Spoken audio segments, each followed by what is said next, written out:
है आपका एक बार फिर से ऑनलाइन क्लास में। आज हमें पढ़नी है राजस्थान राष्ट्रपति की विधायिक शक्तियां।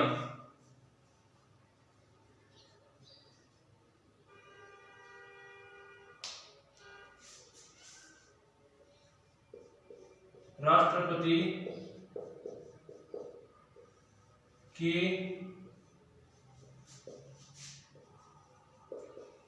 विधायी शक्तियां।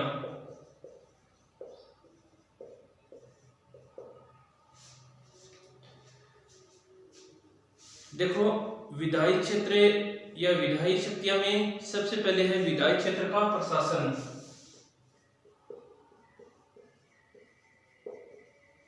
विधायी क्षेत्र का प्रशासन। विधायी क्षेत्र के जो है इसमें संसद के अधिवेशन बुलाता है।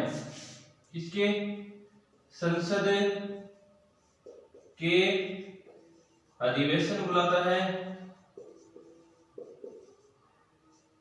ठीक है, अधिवेशन को बुलाता है।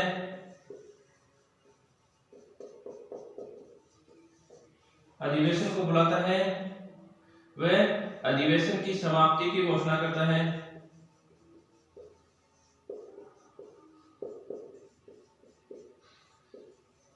समाप्ति की घोषणा करता है, ठीक है, समाप्ति की घोषणा करता है।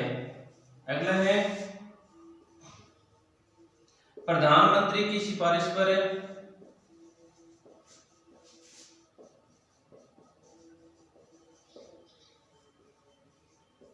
प्रधानमंत्री की सिफारिश पर लोकसभा को भंग करता है।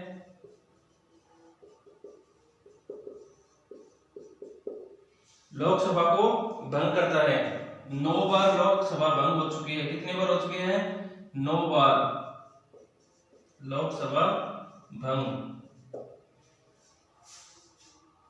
इसके बाद संसद के अधिवेशन, यानी कि जब चुनाव होकर लोकसभा और राज्यसभा का चुनाव होने के बाद में संसद के प्रारंभ, यानी कि संसद में सबसे पहले प्रारंभ में राष्ट्रपति दोनों सदनों का क्या करता है? संबोधित करता है। प्रारंभ में यानी कि चुनाव होने के बाद जैसे ही दोनों सदन आते हैं, दोनों सदनों को संयुक्त रूप से बैठकों में भाषण देता है, उनको संबोधित करता है। फिर विधायिक क्षेत्र है, इसमें जो दूसरी है वह विधायी क्षेत्र में पहला है विधायी क्षेत्र के का प्रशासन है। प्रशासन के बाद में दूसरी है मनमोनित, ठीक है, कि सदस्यों को मनमोनित करना। सदस्यों को मनमोनित करना। देखो, राज्यसभा में 12 सदस्यों को मनमोनित करता है। लोकसभा में 2 सदस्यों को मनमोनित करता है, ठीक है। राज्यसभा में राष्ट्रपति द्वारा खेल, साहित्य, कला, विज्ञान, समाज सेवा, ठीक है, आदि क्षेत्रों में जो विशेष ज्ञान होते हैं उन विशेष व्यक्तियों को, ठीक है, राष्ट्रपति द्वारा मनमोनित किया जाता है। लोकसभा में 2 एंग्लो इंडियन या आंग्ल भारतीय सदस्यों को मनमोनित किया जाता है, ठीक है। और 2020 के बाद में लोकसभा में 2020 के बाद में लोकसभा में मनमोनित सदस्यों की संख्या को निरस्त कर दिया गया है। अब कोई भी प्रावधान नहीं है, राष्ट्रपति लोकसभा में नहीं करता है, ठीक है। अब है विधेयक पर निषेध का अधिकार।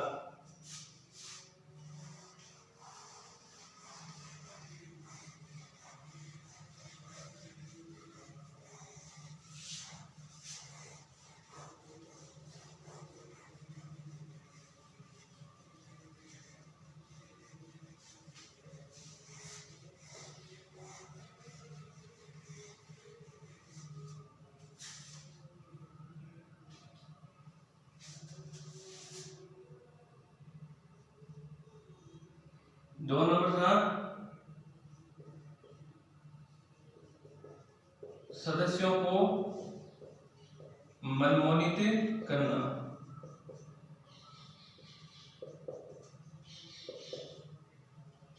3 नंबर है, 3 नंबर रहेगा कि विधेयक पर निषेध का अधिकार, विधेयक पर निषेध अधिकार, ठीक है, का प्रयोग।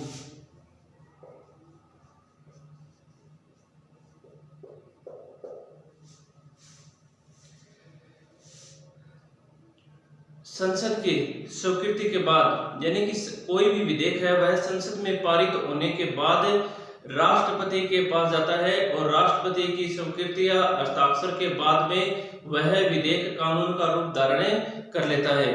परंतु राष्ट्रपति द्वारा कुछ विधेयकों को पुनर्विचार के लिए वापस संसद में भेज दिया जाता है और यदि संसद पुनः उसी विधेयक को पारित करके राष्ट्रपति के पास भेज दिया जाता है तो वही विधेयक दूसरी बार राष्ट्रपति के पास जाता है तो राष्ट्रपति को उस विधेयक को पारित करना ही होता है, उस पर हस्ताक्षर करना ही होता है या करने ही होते हैं, उस विधेयक को पारित करना ही होगा। तो सबसे पहले इसमें कि संसद द्वारा पारित कोई भी विधेयक, संसद द्वारा पारित विधेयक राष्ट्रपति के पास, राष्ट्रपति द्वारा स्वीकृति के बाद, स्वीकृति के बाद क्या बनता है? स्वीकृति के बाद वह कानून का रूप धारण करता है।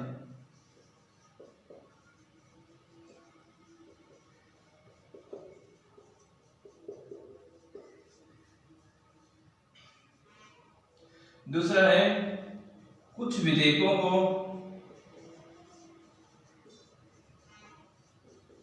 कुछ विधेयकों को राष्ट्रपति पुनः विचार के लिए भेजता है।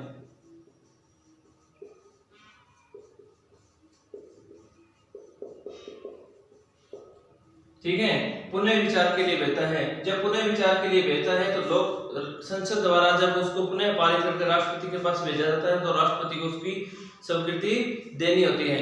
ठीक है, अब इसके बाद जो 4 नंबर पर है वह क्या रहेगा? अध्यादेश, अध्यादेश जारी करना।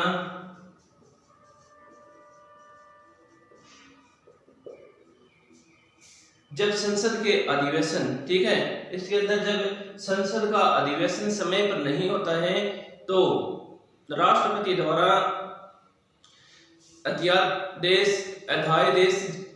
जारी किया जाता है। इसके अंदर वह संसद की आदेश देता है कि संसद की जो अधिवेशन है वह समय पर हो। यदि 6 माह, यदि 2 अधिवेशनों के मध्य 6 माह से अधिक का समय होता है उस समय राष्ट्रपति द्वारा यह अध्यादेश जारी किया जाता है। ठीक है, तो ये थी अपनी क्या? विधायी शक्ति। ठीक है, क्या थी? विधायी शक्ति। सबसे पहले विधायी क्षेत्र में प्रशासन संबंधी, तो प्रशासन में संयुक्त बुलाता है, अधिवेशन को बुलाता है, संबोधित करता है।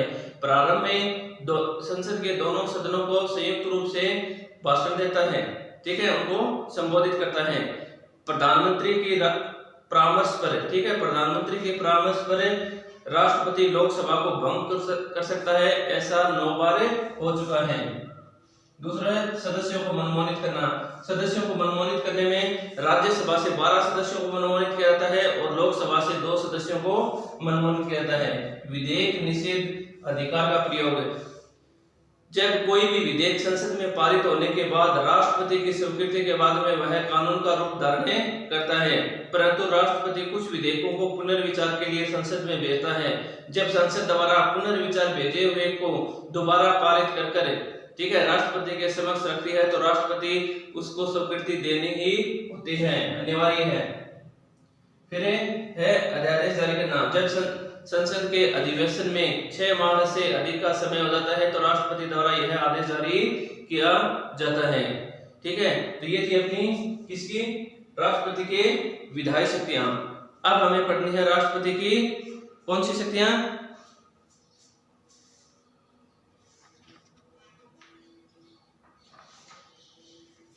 अब राष्ट्रपति के बारे में वित्तीय शक्तियां पढ़नी है। तो देखो वित्तीय शक्तियां,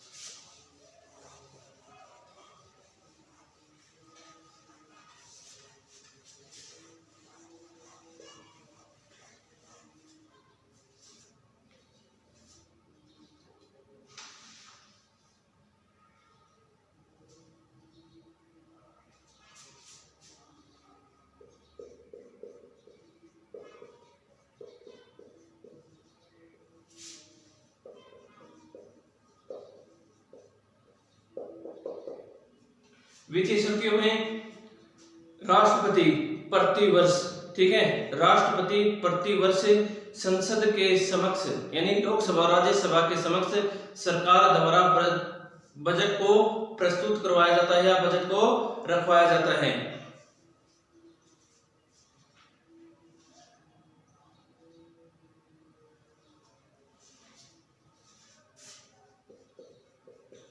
प्रतिवर्ष, ठीक है, संसद के समक्ष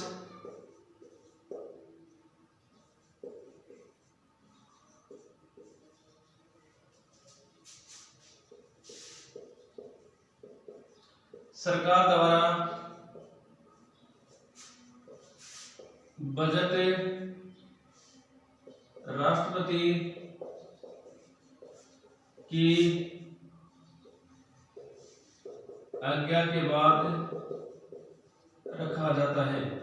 ठीक है, रखवाता है या रखा जाता है कि प्रतिवर्ष, प्रतिवर्ष को कहते हैं वित्तीय वर्ष। सरकार का वित्तीय वर्ष होता है 1 अप्रैल से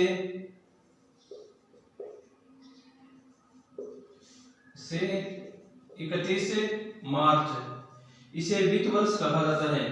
ठीक है, इसे वित्त वर्ष कहा जाता है 1 अप्रैल से 31 मार्च तक। सरकार द्वारा आय व्यय का पूरा ब्यौरा, ठीक है, संसद के समक्ष रखा जाता है। संसद में लोकसभा, ठीक है, संसद में लोकसभा की, संसद में लोकसभा द्वारा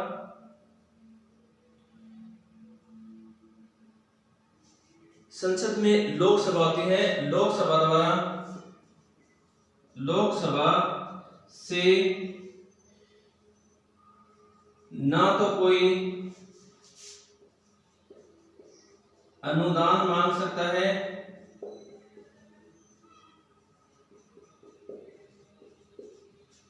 और ना ही कोई विधेयक, ना ही कोई विधेयक, ठीक है, दोनों पर ही यदि संसद को, राज्यसभा को चर्चा करनी होती है तो लोकसभा पर यह सब सवाल करने से पहले, प्रश्न पूछने से पहले राष्ट्रपति की आज्ञा लेनी होती है। राष्ट्रपति की स्वीकृति, ठीक है, यानी कि प्रतिवर्ष संसद के समक्ष राष्ट्रपति द्वारा बजट रखवाया जाता है, सरकार द्वारा बजट रखा जाता है। 1 वर्ष में आय और व्यय का पूरा ब्यौरा भारत का रखा जाता है। वित्त वर्ष 1 अप्रैल से 31 मार्च का बीच का जो समय होता है उसे वित्त वर्ष कहा जाता है। लोकसभा से ना ही तो कोई अनुदान मांग सकता है, ना ही कोई विधेयक पर चर्चा कर सकता है। यदि उन पर चर्चा करनी है तो उससे पहले राष्ट्रपति की स्वीकृति लेना आवश्यक है। तो ये था वित्तीय शक्तियां। अब आती है न्यायिक शक्तियां।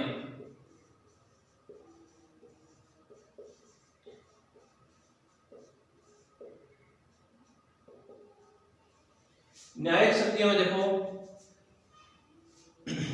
राष्ट्रपति संविधान का प्रमुख होने के कारण, ठीक है, प्रमुख होने के कारण क्या करता है कि इसकी वास्तविक शक्तियों का प्रयोग करता है।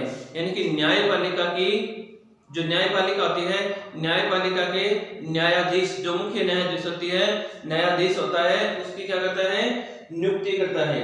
ठीक है, नियुक्ति किसके द्वारा की जाती है, राष्ट्रपति द्वारा। ठीक है, तो दूसरा देश में जो उच्चतम न्यायालय होता है,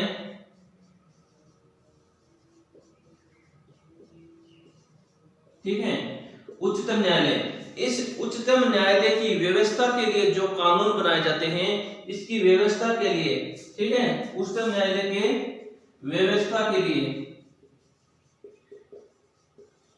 व्यवस्था के लिए जो कानून नियम बनाए जाते हैं, उन संबंध में राष्ट्रपति की स्वीकृति लेना आवश्यक है। ठीक है, तो राष्ट्रपति की स्वीकृति लेना आवश्यक है। दूसरा आता है कि न्यायालय द्वारा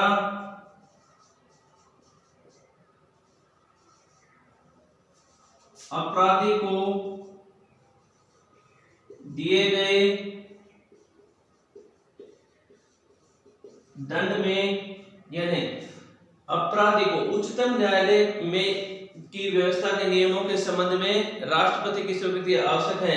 दूसरा, न्यायालय द्वारा, उच्चतम न्यायालय द्वारा जब किसी व्यक्ति को अपराध के मामले में दंड दिया जाता है, तो उस दंड को अक्षमादान, ठीक है, दंड में परिवर्तन और दंड को कुछ समय तक रोक सकता है या फिर उसको क्षमा कर सकता है।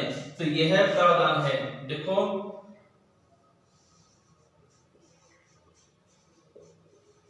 अक्षमादान, परिवर्तन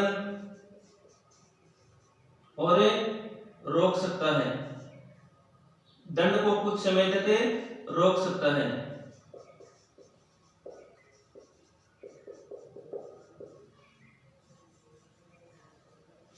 यह राष्ट्रपति के पास विशेष शक्तियां होती हैं। ठीक है, तो जो राष्ट्रपति है प्रतिवर्ष बजट रखवाता है,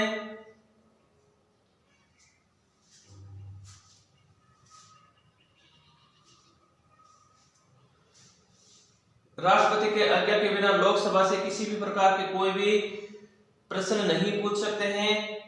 और न्यायिक शक्तियां में उच्चतम न्यायालय के व्यवस्था के संबंध में जो भी नियम बनाए जाते हैं, उन नियमों पर राष्ट्रपति की स्वीकृति आवश्यक है। न्यायालय द्वारा जब किसी अपराधी को दिए गए दंड पर अक्षमादान, परिवर्तन, दंड को रोक सकता है। यह सब राष्ट्रपति की क्या है, सामान्य कालीन शक्तियां हैं। ठीक है, राष्ट्रपति की कौन सी शक्तियां हैं, ये राष्ट्रपति की सामान्य कालीन शक्तियां हैं। अब हमें पढ़ना है राष्ट्रपति की आपातकालीन शक्तियां।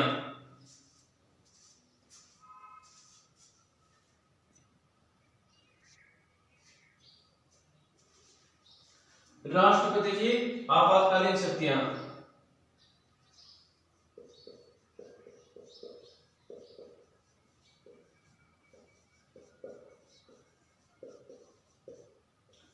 आपातकालीन शक्तियों में सबसे पहला है युद्ध, बाह्य आक्रमण या अशांति,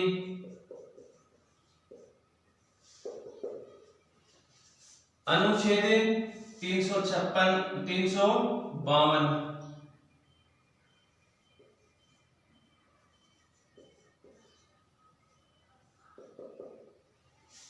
अनुच्छेद 352 के अंदर जब युद्ध या बाह्य आक्रमण या किसी क्षेत्र में अशांति की व्यवस्था हो, तो उस समय राष्ट्रपति द्वारा आपातकाल की घोषणा कर सकता है, ठीक है, आपातकाल की घोषणा कर सकता है, परंतु 2 माह के अंदर, ठीक है, 2 माह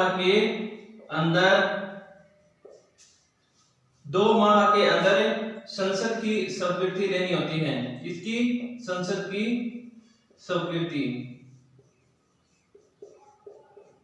संसद के दोनों सदनों द्वारा संयुक्त रूप से या फिर अलग अलग, ठीक है, संयुक्त रूप से या फिर अलग अलग, ठीक है, कि पारित कर दिया जाता है।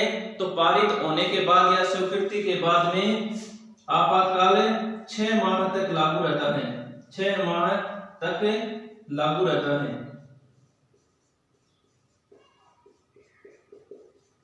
यदि एक बार संसद द्वारा स्वीकृति के बाद, ठीक है, 6 माह तक आपातकाल लागू रहता है। यदि आपातकाल को बढ़ाना है 6 माह से अधिक, 6 माह से अधिक रखना है, तो 6 माह पूर्ण होने से पहले संसद द्वारा पुनः पारित किया जाता है, ठीक है, संसद द्वारा पुनः पारित किया जाता है। परंतु 44वें संविधान संशोधन, ठीक है, 44वें संविधान संशोधन द्वारा, जो 44वां संविधान संशोधन है, इसके द्वारा युद्ध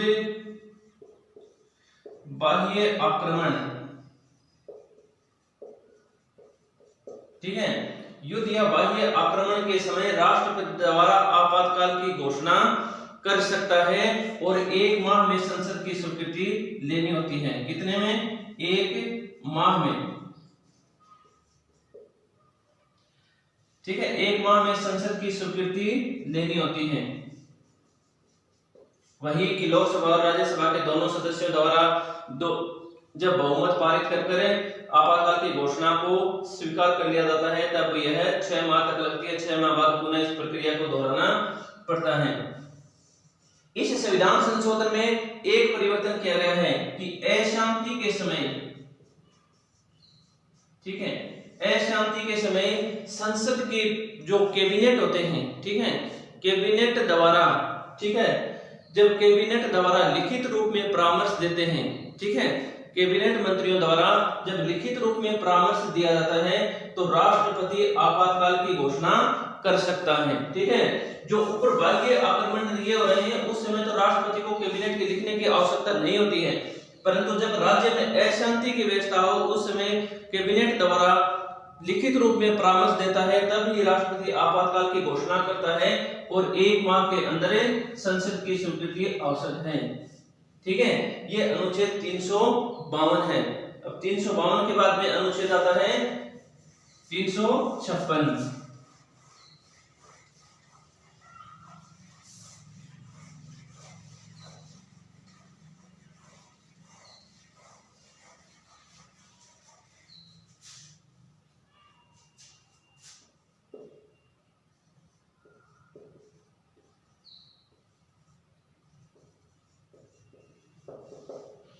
अनुच्छेद 356 में, ठीक है,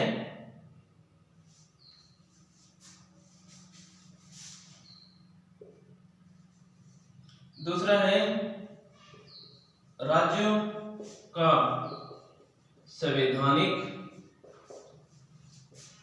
तंत्र विफल होने पर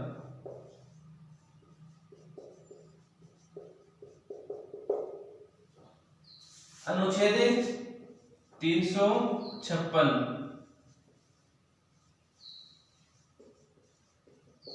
अनुच्छेद 356 के अनुसार जब किसी राज्य का, ठीक है, जब किसी राज्य का शासन संविधान के अनुसार नहीं चल रहा हो, तो तब राष्ट्रपति को राज्यपाल द्वारा परामर्श दी जाती है, या फिर अन्य रूप से यह समाधान हो जाए कि राज्य का संवैधानिक तंत्र है वह विफल हो रहा है, तो उस समय राष्ट्रपति द्वारा आपातकाल की घोषणा की जाती है, ठीक है, उस राज्य के लिए आपातकाल की घोषणा की जाती है। तो यह अनुच्छेद 356 के अनुसार किसी राज्य में अशांति या फिर संविधान के अनुसार जब शासन नहीं चल रहा होता है तो उस समय राष्ट्रपति द्वारा आपातकाल की घोषणा की जाती है। 3 नंबर है वित्तीय संकट की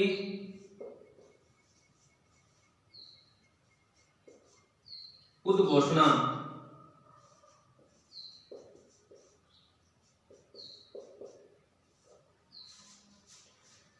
जब राष्ट्रपति को यह अनुभव हो जाए या फिर यह समाधान हो जाए, यह आकांक्षा हो जाए कि भारत का, ठीक है, जो भारत का है यह शासन है, यह किसके अनुरूप नहीं, जो वित्तीय संकट है यह संकट आने वाला है, भारत की जो वित्तीय शाखा है वह खतरे में है, तो उस समय राष्ट्रपति द्वारा आपातकाल की घोषणा कर सकता है। ठीक है, और संसद द्वारा, ठीक है, संसद द्वारा 1 माह के अंदर संसद द्वारा स्वीकृत कर जब पारित किया जाता है तो यह वित्तीय संकट है यह 6 माह के लिए लागू होता है। यदि 6 माह से अधिक बढ़ाना है तो संसद द्वारा 6 माह पर लगातार इसको परिवर्तन यानी संसद द्वारा स्वीकृति प्रदान करनी होती है। और ये राज्य में जो संवैधानिक तंत्र विफल होता है इस में भी क्या है, संसद की स्वीकृति आवश्यक है। संसद की स्वीकृति आवश्यक है, ठीक है, संसद द्वारा स्वीकृति मिलने पर 6 माह तक लगता है। ठीक है, जो संवैधानिक तंत्र है ये 6 माह तक लगता है। यदि 6 माह से अधिक करना है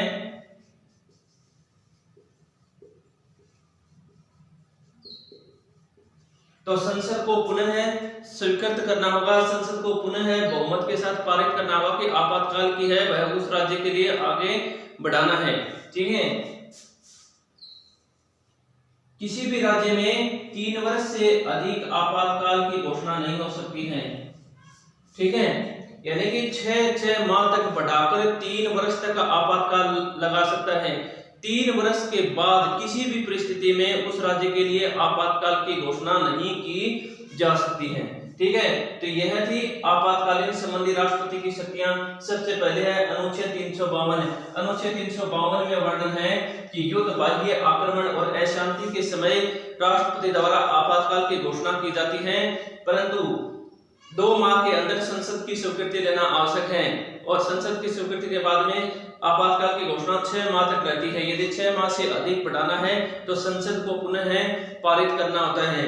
ठीक है, 44वें संविधान संशोधन में जो युद्ध अनुच्छेद 352 है इसमें परिवर्तन कर ठीक है, युद्ध, बाह्य आक्रमण के समय, ठीक है, राष्ट्रपति आपातकाल की घोषणा कर सकता है, परंतु अशांति के समय जब घोषणा करनी होती है तो कैबिनेट द्वारा लिखित रूप में परामर्श देने के बाद ही अशांति संबंधी घोषणा कर सकता है। ठीक है, राज्यों का संवैधानिक तंत्र विफल होने पर, जब किसी राज्य का संवैधानिक तंत्र विफल हो जाता है या फिर राज्यपाल द्वारा परामर्श दी जाती है तो उस राज्य के लिए आपातकाल की घोषणा की जाती है। आपातकाल की घोषणा के बाद संसद की स्वीकृति लेना आवश्यक है। संसद की स्वीकृति के बाद में 6 माह तक आपातकाल की घोषणा रहती है। यदि आपातकाल को बढ़ाना है तो संसद द्वारा पुनः पारित करना होता है और किसी भी राज्य के लिए 3 वर्ष से अधिक आपातकाल की घोषणा नहीं हो सकती। किसी भी परिस्थिति में 3 वर्ष से अधिक नहीं हो सकती। फिर है वित्तीय संकट, अनुच्छेद 360 में है, ये कितने में है, 360 में। अनुच्छेद 360 के अनुसार राष्ट्रपति है जब उसको यह लगे कि भारत का जो वित्तीय शाखा है वह खतरे में है तो वह आपातकाल की घोषणा कर सकता है। आपातकाल की घोषणा के बाद में संसद की स्वीकृति आवश्यक है। ठीक है, यदि संसद की स्वीकृति के बाद में 6 माह तक आपातकाल लागू रहता है। यदि आपातकाल को बढ़ाना है तो संसद की स्वीकृति पुनः लेनी होती है। तो यह थी राष्ट्रपति की जो आपातकालीन शक्तियां और सामान्य शक्तियां।